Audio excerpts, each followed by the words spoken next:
today because I've got a special guest for you, and that is my friend Elizabeth DiAlto, who is just a phenomenal woman, and she's got so much to share with us. I sent out a newsletter to those of you guys who actually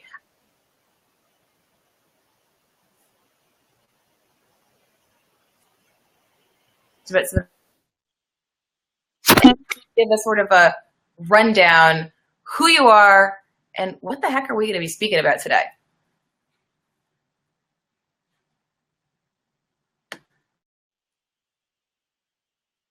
I can't hear you. So weird. I can hear you now. Okay. You're right. So all I was saying was do us a favor and let us know who you are, your fabulous self. Oh, me. When the sound came back on, it said, give a rundown of what we're covering today. So I thought you were saying you were going to do that. And so I was just like, oh, cool. Okay. Yeah. They're saying it cut off a little bit too, though. So it wasn't just me. So my name is Elizabeth DiAlto. I am the host of a podcast called Untamed the Wild Soul. And I'm the creator of a program called Wild Soul Movement, which is a movement-centered practice that's really designed to help women get out of their heads and into their bodies. And that's like part one. And then part two is like, okay, now that I'm able to even drop into my body, now it's like getting the mind and body to like work in harmony together and not like against each other all the freaking time. So helping people connect to their intuition, trust themselves. And, I know today we're probably going to spend a lot of time on one of the core topics, which is surrender and release. So really being able to let some crap go, create some mental, emotional, spiritual, energetic space in your life. And then surrender, right? Which surrender is the cousin of trust, which is another big topic in Wild Soul Movement. So, all of these things really go together. They're quite complementary. And so that's what I'm super passionate about. I feel like we live in a really interesting time where, women are rising, women's power, all this stuff, except on the day-to-day basis for individuals, like how actually in your power do you really feel? And even for those of you listening, if you want to answer that, like how in your power do you feel? How connected to your power? How much do you trust your power? This is what I'm really interested in because there's a lot of lip service around this, but I'm about the implementation. Like, how do you get this working in your life and feel safe with it and not feel like you're intimidating people or like it's dangerous or you're going to lose everyone in your life or, whatever it is. So that kind of sums it up. So out of curiosity, how did you get into this? So back in the day, and when I say back in the day, I mean 2012, 2013, I was still working in fitness. And I had started to study subtle body things other than like how to move and feed the body, do a lot more mental, emotional, spiritual work, mindset stuff. And I was also trying to learn how to soften and be more feminine because I was told I needed to do that. And I'm like, well, I don't know what that means. And so I was studying, I'm a nerd. So I was studying like mythology and archetypes, and I started doing yoga. I went to some pole dancing classes. I found my friend Rochelle runs something called Koya. So I just started doing more things. Like I had taken salsa lessons. I was a Zumba instructor, but still it was like very masculine, like do the choreography, follow the thing, like follow the lead. And it was like, how do I cultivate these things inside myself? And a lot of the language I have for it now, I didn't even have it then. I was kind of just following these like tugs of my soul, if you want to put it that way. And I've always been really good at synthesizing things. So as I was studying and integrating more things in my life, I was like, cool, how can I put this stuff together in a way that other women, because like I know I'm not the only woman who's like, how do I do this womanhood thing? Nobody ever taught me. Because a lot of our female role models are deemed as role models for being like men. Yeah. Like even I was having a conversation with someone today, not really about the politics of it, but Hillary Clinton, for example, running for president in the US, her slogans, like both times, like her first time she ran, her slogan was something like ready on day one. Like she actually, like even a man who was like a senator for one term didn't have to like convince people of his readiness, but a woman did because people would doubt that. So there was like this really interesting energy around how do I be in my power, but like as a fully integrated woman, not as like a lovelier version of a man. So I was just so interested in that. And so throughout my studies, I just started experimenting and beta testing. I incorporated my core desired feelings. It was just, it all kind of fell together, as I'm sure you find. Like we have, you know, like I know in your work, like you had things going on in your own body that you wanted to figure out, which led you to developing protocols and programs for other people. So that's kind of how it came together. And I think that idea of softness is such a core thing because we think, gotta push harder, I think stronger.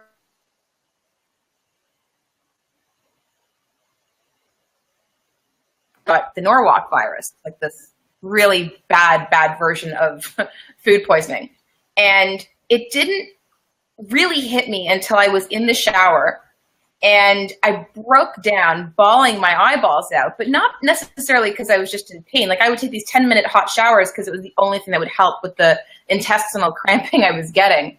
But I broke down crying, mostly out of gratitude, because I realized at that moment, I'm like, holy shit, like, being soft and being at this most vulnerable, weak point, there's beauty in that. Yeah. And I'm cultivating so much strength, ironically, because I'm allowing myself to be soft and not feel ashamed of that femininity. Because anytime I'd ever read anything from like Louise Hay, who would say, or even Dr. Christiane Northrup, who would say, you know, you're, if you've got ovarian cysts or if you've got fibroids, you know, you have to look at your femininity. Like, are you ashamed or are you uncomfortable at your femininity? And the entire time I'd be like, what the fuck are these people talking about? Like, I don't understand that, right? Yeah. And now even everything you're saying is like, we got to get more into our bodies because we're so much into our heads. And that's just such this driven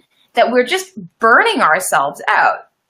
And what are we left with? We're left with complete disempowerment.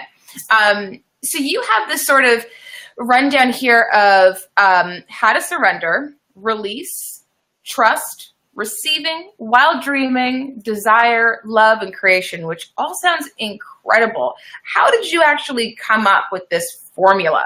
Yeah, so someone was asking me this the other day, and it took me a minute to remember. I simply just reverse engineered my own process. I took a look back at that, like really from 2012 to 2013 was like, you know, when you've been like doing your work, and then things start to click and things start to come into alignment. And then you're like, oh, and you can finally get some momentum going and the progress, like it starts to pay off. And so I was in that place. And as I reverse engineered it, I saw this was kind of like the order of operations of transformation. It was like, okay, first I had to surrender. I had to be like, there's stuff I don't know. And I need to be willing to move forward and take action or pause and rest or whatever. Even if I don't know what's going on. Hang on one second. I thought I had plugged in my computer. I had not. We are good now. So surrender came first. And then once I surrendered, I was available to be like, okay, I got to let some stuff go. And so that's why those go together. It's like I can surrender, but I can't really let go until I've surrendered. Because if I haven't surrendered, I'm clinging to everything, you know? And then once you've created some space by letting go, then it's much more possible to trust. Because like the women in my community, like I think trust is the number one thing they struggle with. They're like, how do I trust myself? How do I trust myself? Because you've spent your whole life like putting the authority outside. So again, it's like the surrender and release is the primer for actually being able to trust.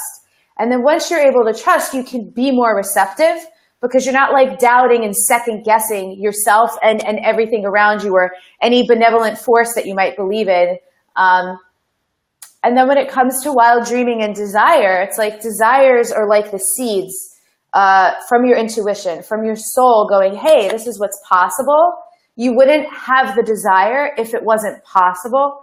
And then the wild dreaming is like, now you get to farm it up to your intellect now and use your imagination. So I know a lot of self-help goes like, the monkey mind, don't believe your thoughts, like beliefs, blah, blah. But it's like, yeah, but you're still like a magnificently intelligent being, right? Your brain is very potent and very powerful if you are harnessing it appropriately. And imagination is an incredible way to do that.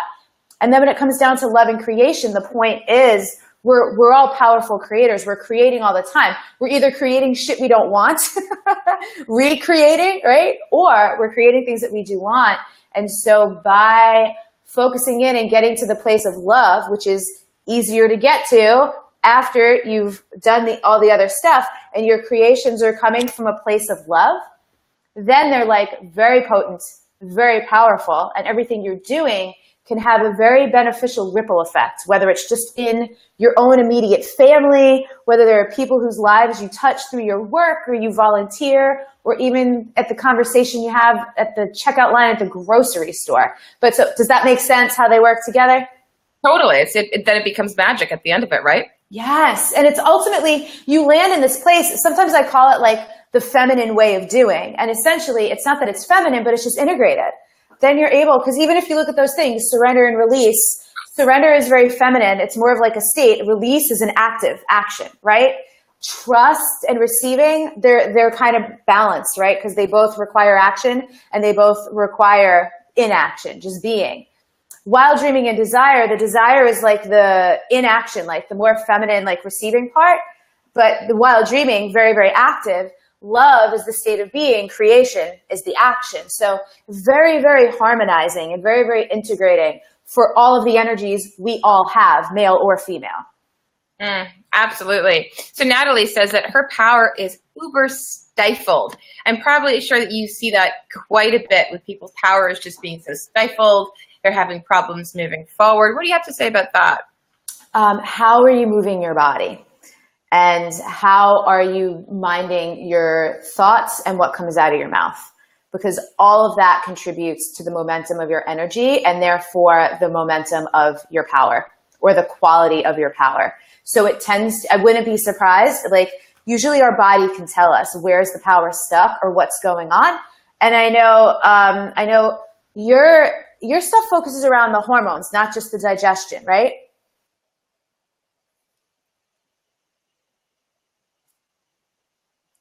Definitely not to the degree that you get into with movement, but for sure. Yeah. So, for some people it's showing up in belly stuff or in lower digestive tract, which can sometimes be considered womb, or period stuff, or, all these other things. For some people it's migraines. So it kind of shows you where are you holding or where are you not expressing, right? Like even with thyroid, there's usually like some truth stuff and all these things. So, if you are stifled in some way, you can literally kind of use your body as a map and go, I wonder what needs some movement or just some love and attention to help to begin to get these things reorienting to where it can be useful. Does that make sense? For sure. And you talk a lot about movement, obviously, in your practice. You clearly do a lot of movement yourself.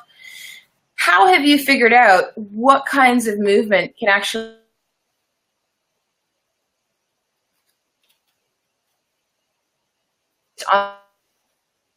You're cutting out a little bit. Yeah, no problem. So in your practice, you mentioned you talk a lot about movement. What advice do you have for people to integrate movement to be able to surrender? Yeah. So it's non-linear movement, right? And I remember hearing this from Sheila Kelly. If anyone knows who Sheila Kelly is, she's the founder of S Factor, which pole dancing classes are pretty popular now, but she's like the original founder of pole fitness. And I remember hearing Sheila Kelly talk, and she was saying how like the female body is meant for like undulating, like non-linear movements. Like we have curves, right? So by circling through and even like the energy and lubricating your joints and all these things, it's so connective, it's so nourishing, and there's something so like primal, and it's like movement nutrition, if you will. It's like really nourishing to the body, really energizing, but not energizing in the sense of like I need more energy, but like turning on the cells, turning on the body, and bringing awakeness and awareness to places that might be super dormant or super stuck. So when it comes to surrendering, the thing with so much of this is we have to be able to identify when we actually have a need. And when we're all bogged down in our to-do list in evaluating and analyzing things and keeping track of stuff, which is like all in the mind, judging ourselves or beating ourselves up. Again, all of that happening in the mind. We're not in our body long enough, usually ever, to discern what we actually need. So this is like a big distinction. Judgment happens in the mind, but discernment happens in the body. Mm-hmm. Judgment is constantly evaluating things. Discernment is just wise. Discernment is just knowing something is for you or something is not for you. I'm a yes or I'm a no. So I saw someone's question was what kind of movements? So non-linear movement. I call it sensual movement, and I didn't make up that term either. But like, so my movement practice, wild soul movement, it's sensual movement, meaning you're engaging, you're activating your senses. So things like hip circles, shoulder circles, and some of it's like yoga inspired, right? Stretching, shaking, you know, all kinds of somatic movement is another good way, because it's like really using the body's sensations to connect with yourself and to start to learn what these sensations mean in your body. And do you find, especially women, now, because a lot of women who come to see me in practice, they have a lot of past trauma.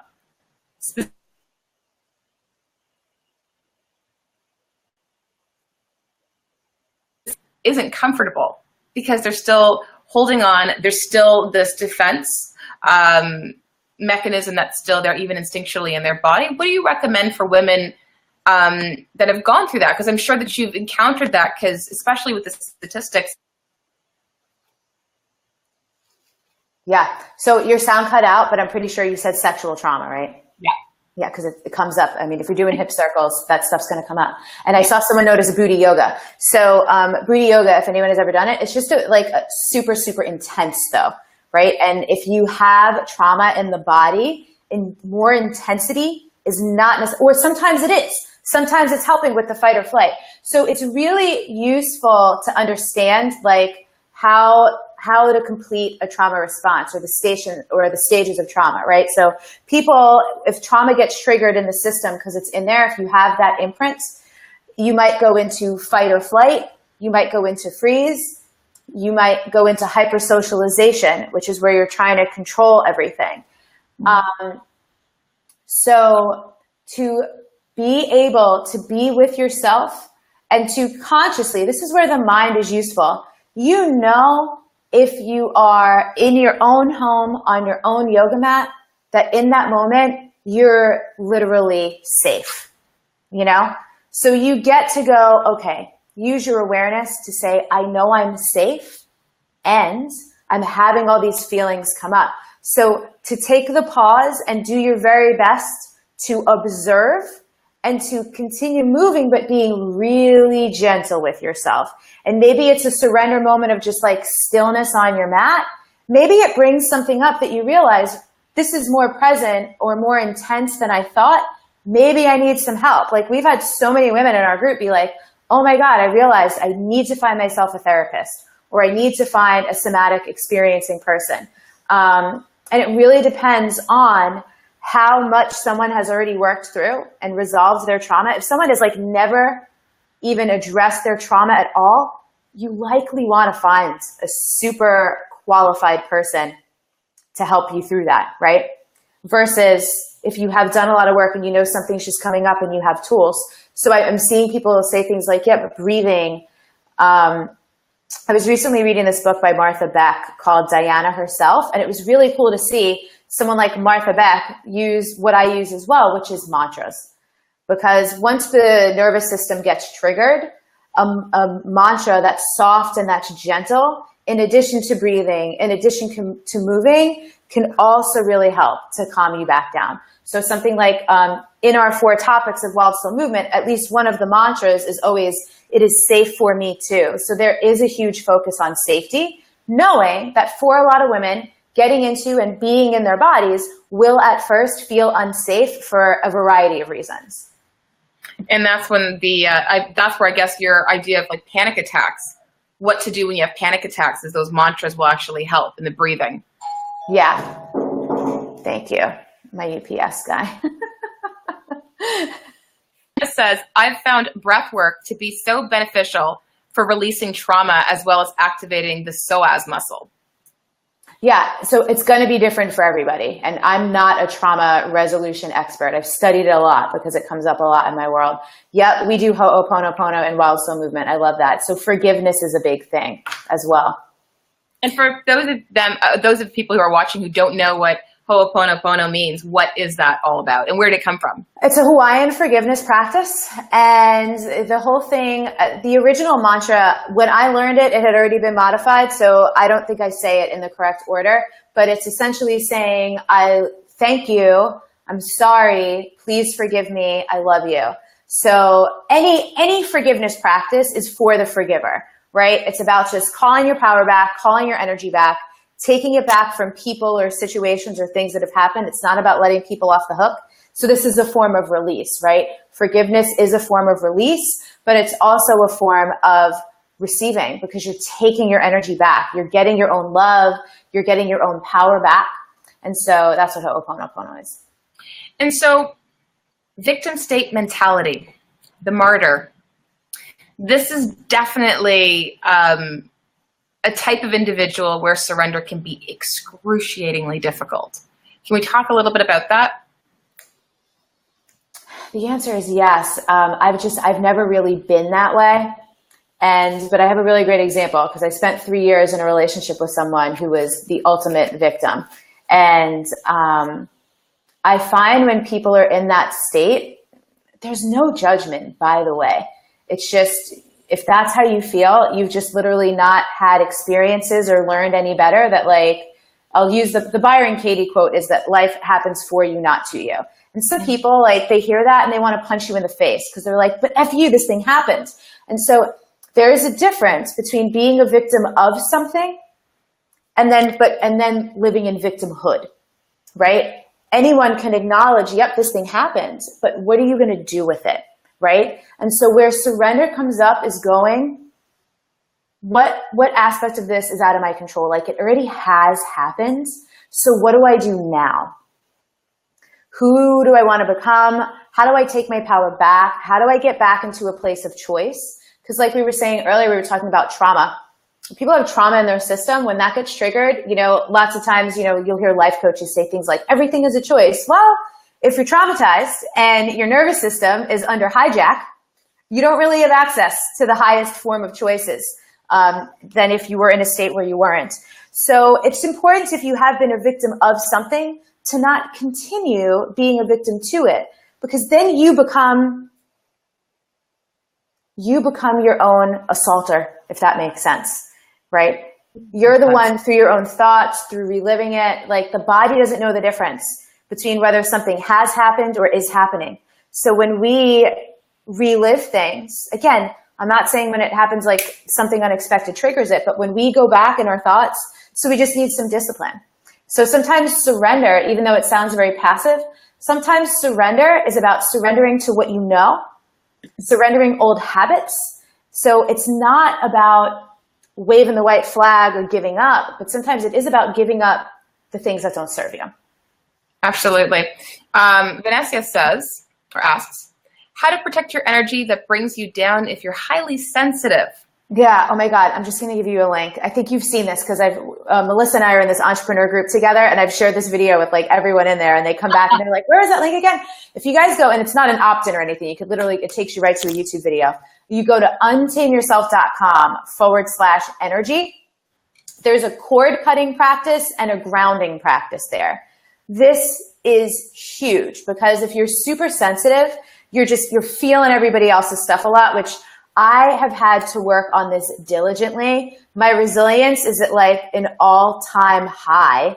So I can more now see it and kind of just cut my cords, because we're taking in that energy, and not that it gets stuck to us. This isn't about making you afraid of other people's energy, but we have to actively cut the cords. And I'm literally doing this. If you can see me, because that's part of the practice is you take your hands like karate chops and you imagine that you're literally cutting away the cords, and you go, and you're only cutting away the cords of the things that aren't properly serving you, right? You You can't cut cords of love. It's not about cutting people out of your life.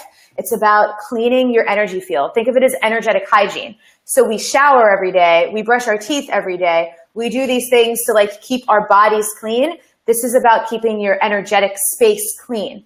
So that has been hands down the most helpful thing ever, all throughout the day, minimally in the morning and in the evening, cutting my cords and grounding myself. Because when we're grounded, we're also much more present to like what's native, like what is our own stuff in our own body and what's not. And we can then choose not to take it on and not to respond to it and not to like make it ours, if that makes sense. Absolutely. Okay, so I have Kara who asks a big question. What if you have no memory of trauma, but people you trust have recounted the events? I was left alone with my younger siblings as young as 5 years old. I'm not sure where my folks were. I do have memories of being left alone with the kids, but a bit older. And I can relate to the state of panic my family tells me I was at 5. And I have a deep feeling, if not feeling safe with my parents, and struggle with anxiety when things don't feel safe in life as an adult. Here's my philosophy on all things to deal with transformation. Until something is like glaringly obvious and like very clear, you don't really have anything super concrete to go on. So be careful what you address. So if you know you feel anxiety or you feel unsafe, you want to address the moment of not feeling safe. You want to pay attention to what triggers the feelings of not being safe. Don't necessarily worry about trying to like dig or unearth or remember something you don't have access to, because the fact is, if you need to have access to those memories, they will come when you're ready to deal with them. So I would focus more on whatever is happening right now, presently, that's making you feel panicked or that's making you anxious. So again, being in your body, feeling safe, getting grounded, cutting your cords, breathing, like remembering to breathe deeply. Even just taking deep breath gets you back into your parasympathetic nervous system, which is the rest, rejuvenate, restore side of the nervous system, versus sympathetic, which is like the fight or flight one. Yeah. I love what Leslie just says here. Oh my God, do not continue to be a victim to it when you were a victim of it. That resonated with me in terms of when I didn't have a choice to be assaulted, but after I had the choice to keep making myself a victim to it. Wow. Yeah, it's so big because people blame themselves for these things, right? And that's just the recrimination, right? Like re-victimizing yourself over and over again. You don't need to do that. So I'm glad that landed, Leslie. Absolutely. So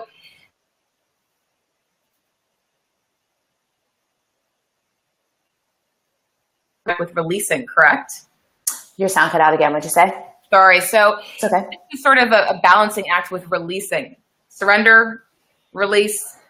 Like are you sort of doing this in tandem, or does it take a while to surrender first? Everyone's going to be different here. So for some people, for whatever reason, one may come more naturally than the other, but they really go hand in hand. Because again, like if you aren't surrendered, you're not really going to be able to release as fully and deeply as you might like to. You still could, right? But the surrender just helps. Surrender is kind of like tenderizing the meat so it's easier to cook. I couldn't think of a better metaphor, but it's really the primer. Because when we're clinging so hard, which is kind of the state we're in when we're not surrendered, it's really going to be challenging to let things go. Are the movements different based on, surrendering and releasing? So something I always say, the movement is a physical expression of the words. So some of them will be similar, some of them will be different. Because of the topic, and for some people, so this is really interesting. Of all the things like I couldn't anticipate when I was creating this program, sometimes my women, they literally just press play on the videos and they lay there and they just listen. They don't even move. Like, talk about surrender, right? Regardless of what topic of the program that they're in. So this is one of the things I love about Wild Soul Movement as well. It's a group program, like for anyone can sign up for the program, but it is created in a way that it could be such an individualized experience. So for however many people doing the same video, and even for you doing the video Monday versus doing the video Friday or 3 months from now, it's going to be a different experience every time. Kind of like medicine. It's going to go where you need it to go. Yeah. I've got Karen who says, how would you suggest dealing with feelings of worthiness and body image issues? Big one. It's a big one. And I love this so much. So in the Wild Dreaming and Desire section, worthiness is under there because it's just inherent. It's just inherent. Like, we forget. We come into this world like so pure. And I mean, just through all the programming, all the conditioning, the freaking culture that we live in tells us that we're not worthy, and we freaking believe it. Like, if you are here, you are worthy. I know it's easy to hear and not feel it. And so with body image, being able to foster a connection with your body and a relationship to your body that is not based on how other people evaluate the worthiness of your body is really important. So trusting yourself, connecting to your intuition, realizing how wise and powerful your body is, tapping into the creative aspect of being in a female body, like the power of your womb, right? Getting to know, that's why we talk about just like the subtle energy of the body as well, and tapping into all of these things, because then you actually see proof. You need proof for all of this, right? Like, confidence comes from evidence. So I saw someone had just typed in, much easier to say than believe. Well, you don't believe it because you haven't been practicing it. You need to practice something with some level of consistency in order to reap any benefits from it, which is why, like, Wild Soul Movement, we do movement and mantras and meditation, and there's journaling, and there's a Facebook. Like, there's so many aspects to support the person from so many different levels, because we're dealing with some of the most complex issues that women deal with, right? Like body shame, body image. It's so deeply ingrained because we're seeing it everywhere. Even if it's not just the things that have happened to us, it's in the advertising, it's in the media, like it's coming across through TV shows and movies that we watch. Like, it's ridiculous how pervasive it is in everything we're consuming all the time. So we need to be a bit ruthless about what we are intentionally consuming, the messaging we're allowing into our space around our bodies, and really questioning, where do our beliefs come from and why? And anything that is a disempowering belief, you get to go, great, let me uproot this.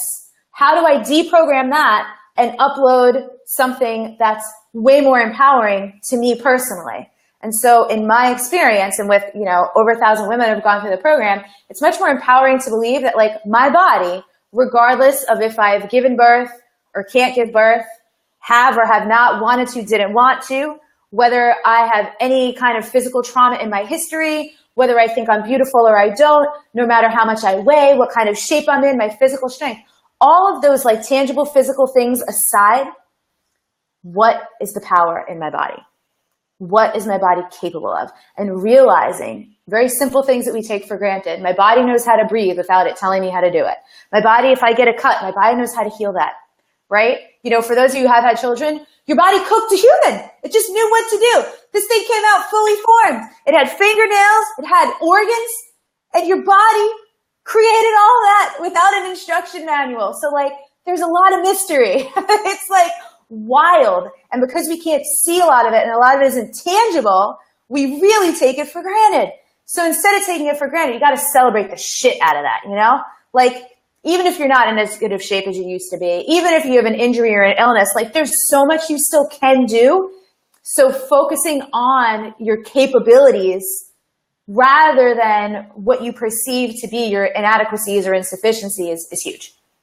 And going on that, Karen asks, do you have any ideas of how to stop comparing ourselves to other women to stand in our own individual power? Yes. Great question. Yes. Okay. So first of all is this. we might not ever stop comparing ourselves to other people because it's actually the way the brain works. The brain works, sometimes like we need contrast to arrive at various conclusions and learn things. So the brain is built to compare. And so it's less about stopping comparing forever. I say the same thing about judgment. We're kind of just always going to do it unless you're like some ascended master yogi avatar, Babaji or something, Yogananda, I don't know. Amma the hugging saints. And I don't know about you, but I'm not there yet. And I've done all kinds of things. I've walked on hot coals. I've done lots of energy work and training. I still judge people sometimes, y'all.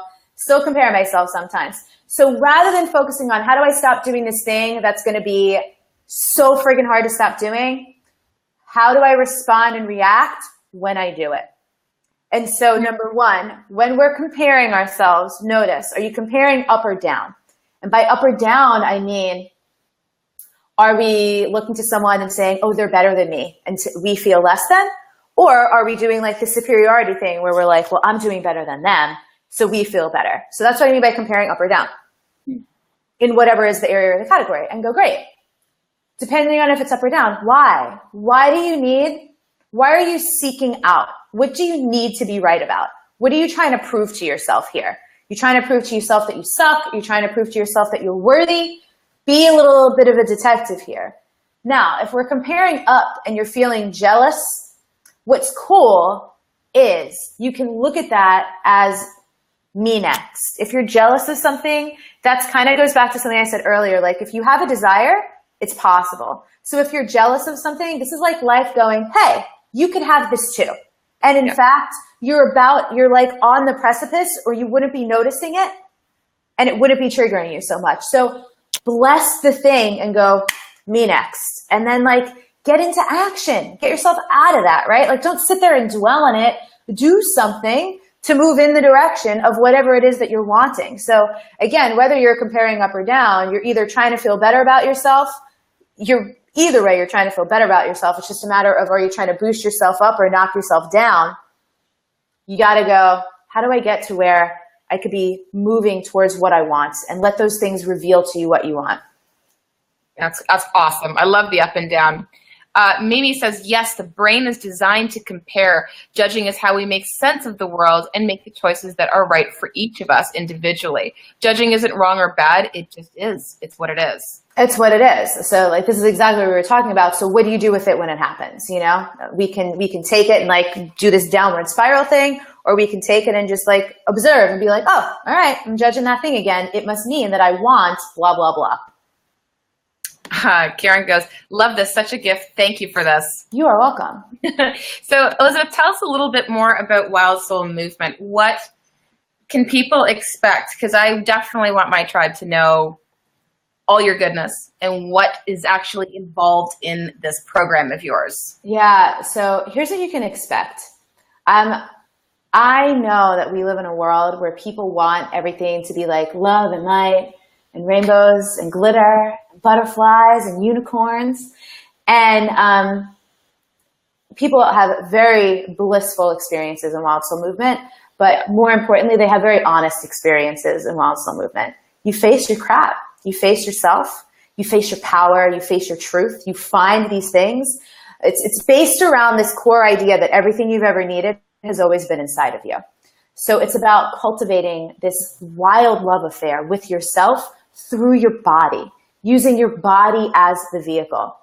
The healing, the transformation that's available continues to blow my mind. You know, even we opened enrollment the other week, and we've had women in the program for like a week or two who are already like, oh my God, I've never felt this way before. Like, I never have been able to trust myself, or I've never been able to connect with this, or man, I didn't realize how in my head I really was.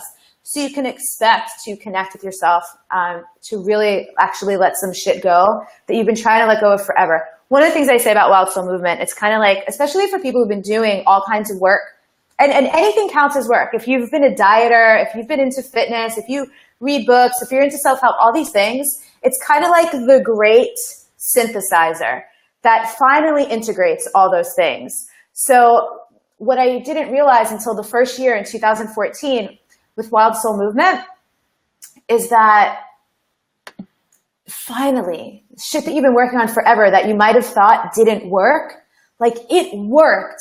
You just weren't necessarily present enough to how it worked. And you probably had an unrealistic expectation of like what a big breakthrough would look like. Some of this is like slow, simmering, like really juicy integration over time.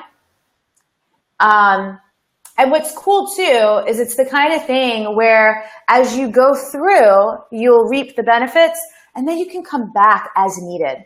So no matter where people are in their journey, like they could always come back. Kind of like I was saying earlier, someone could do the same video over and over and over and over again and literally have a different experience every time. Someone had asked, it popped up and then it went away. Well, Linda says, do you think being an introverted keeps you in your head more than extroverted people? So the truth about introverts and extroverts is that we're all both. Different aspects of ourselves are introverted and different aspects of ourselves are extroverted. So for all intents and purposes, like I'm primary extrovert. Like in Myers-Briggs, I'm ENFJ, so extrovert first.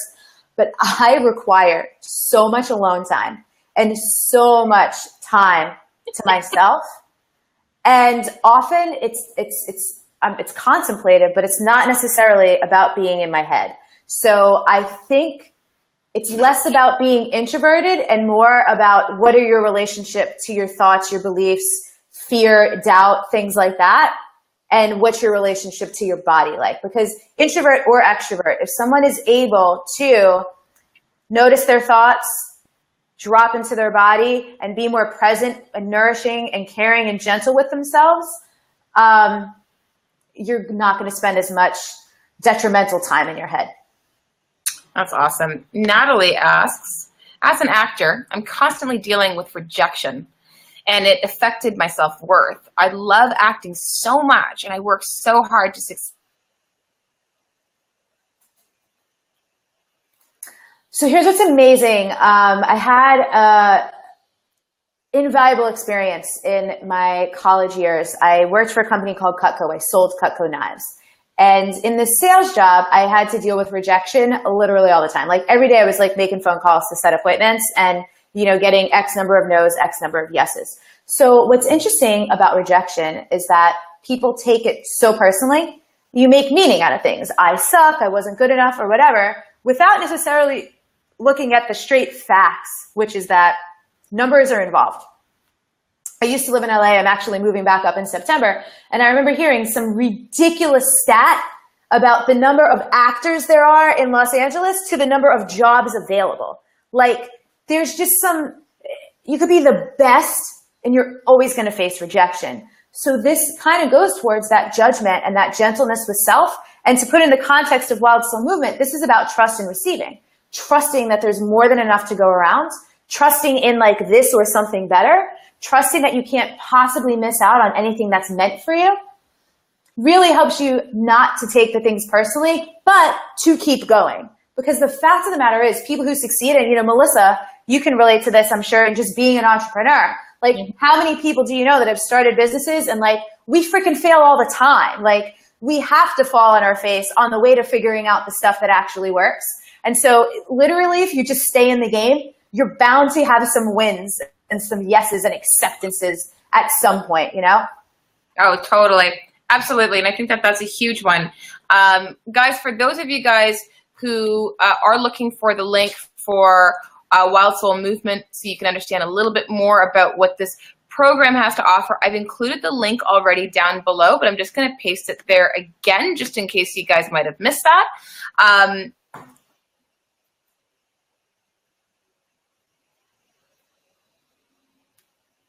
I'm a huge proponent of meditation, but there's a lot of people who are like, I can't meditate.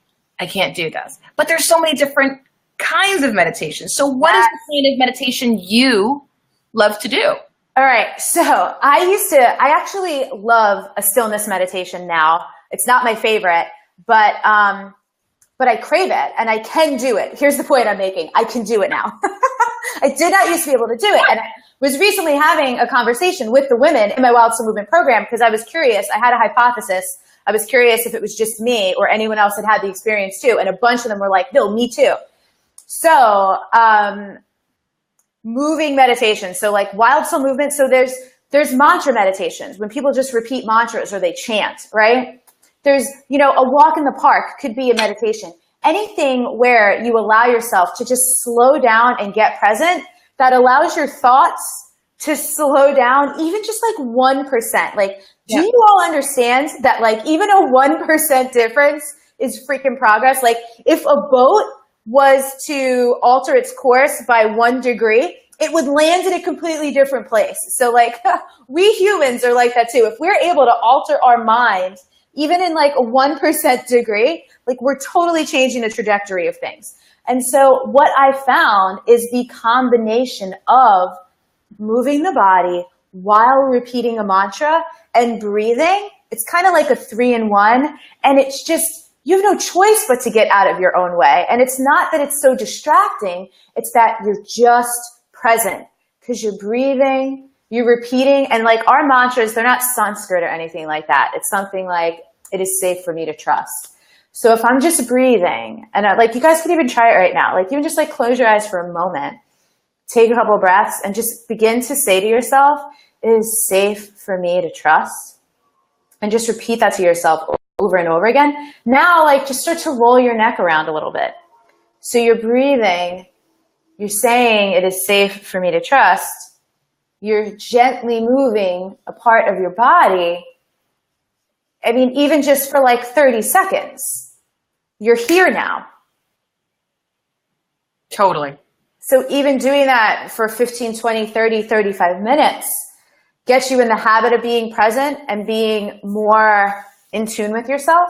So what's cool is that now I can sit still because I'm in the habit of not having my mind race. It's much easier. Out loud or in your mind is totally up to you. Everyone's different. I kind of like to not whisper, but like say it out loud in like a soft voice because the body and the nervous system actually do respond to like soft, gentle tones. So you can see what I mean now by sensual, right? Because we're literally activating all of the senses. Like sometimes people will not taste, but sometimes people can't separate sensual from sexual. This isn't about turning yourself on sexually, although sometimes that is like a welcome bonus. I have had people say they feel like they just had hot sex with themselves after a well moving session.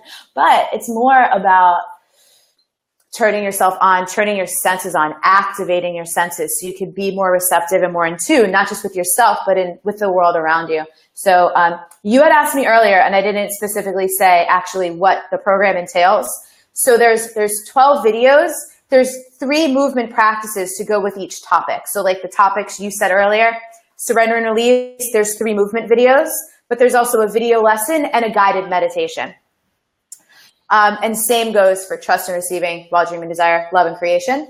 And then we have a group, Facebook group, because I find this, and you two, like I know we're in a group right now, Melissa, so I know you all know that having a group of people who are like-minded with similar goals, and at least we're like on your freaking side. Like no one in your group is going like, you can't do that. You're all like, yeah, girl, get it. Like that helps. Like the momentum of other people's support, whether you have that in your personal life or not, is invaluable. And then once a month, I do a Facebook Live Q&A call with my women just to see like, how's it going? Because it's not like a time frame. It's not like a 12-week program. People go through at their own pace because everyone's experiences are unique.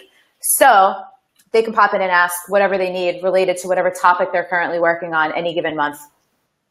That's awesome. So it's not a membership. It's a program. Mm-hmm.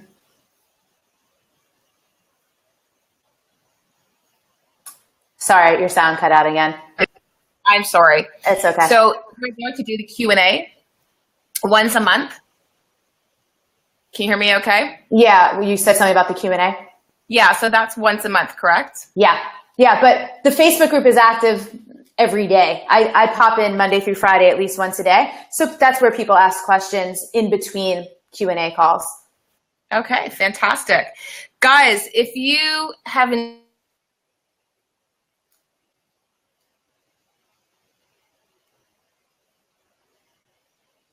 probably a couple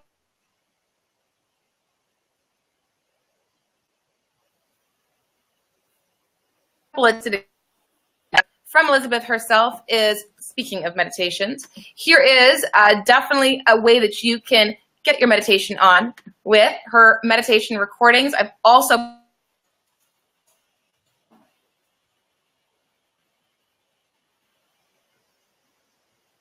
with Elizabeth DiAlto.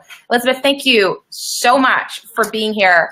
Thank you. It was super fun. Great questions, you and everyone else. Thank you. All right, guys, thank you so much for watching, and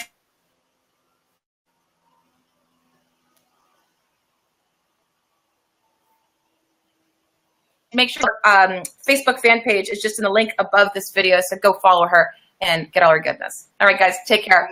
Bye.